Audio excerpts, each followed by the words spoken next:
بسم اللہ الرحمن الرحیم۔ السلام علیکم ورحمۃ اللہ وبرکاتہ۔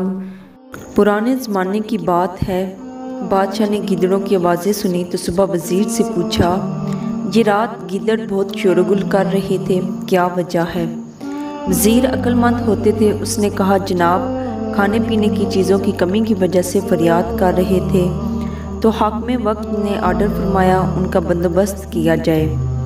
وزیر صاحب نے مال گھر بھجوایا، دوستوں اور رشتہ داروں میں تقسیم کروا دیا۔ پھر رات کو وہی آوازیں آئیں۔ بادشاہ نے صبح وزیر صاحب سے فرمایا، وہ کل آپ نے سامان بھجوایا نہیں تھا؟ اس نے کہا، جی بھجوایا تھا۔ تو پھر شور کیوں؟ اس نے کہا، جناب سردی کی وجہ سے شور کر رہے تھے۔ تو حاکم وقت نے آرڈر فرمایا بستروں کا انتظام کیا جائے۔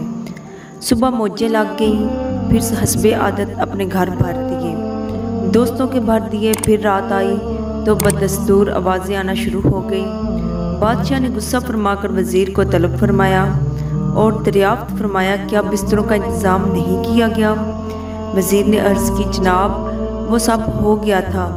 تو بادشاہ نے فرمایا، پھر یہ شور کیوں؟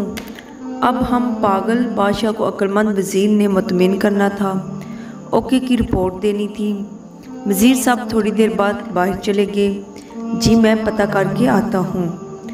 واپس آئے تو مسکراہٹ لبوں پہ سجائے اداب عرض کی، جناب یہ شور نہیں، جناب کا شکریہ ادا کر رہے ہیں اور روزانہ کرتے رہیں گے۔ بادشاہ خوش ہوا اور وزیر صاحب کو انعام سے نوازا۔ یہی حال ہمارے وقت کے بادشاہ کا ہے۔ مخلوقات بھوک سے، مہنگائی سے پریشان اور بدحال ہو چکی ہے، مگر یہاں سب اوکے کی رپورٹ دی جا رہی ہے اور بادشاہ سلامت خوش ہیں، بلکہ آئندہ 5 سال کی خوشخبریاں پیش خدمت کی جا رہی ہیں۔ اگر آپ کو میری ویڈیو پسند آئی ہے تو میری ویڈیو کو لائک اور میرے چینل کو سبسکرائب ضرور کیجیے گا۔ ایک نئے ویڈیو کے ساتھ دوبارہ ملیں گے انشاءاللہ۔ اللہ حافظ۔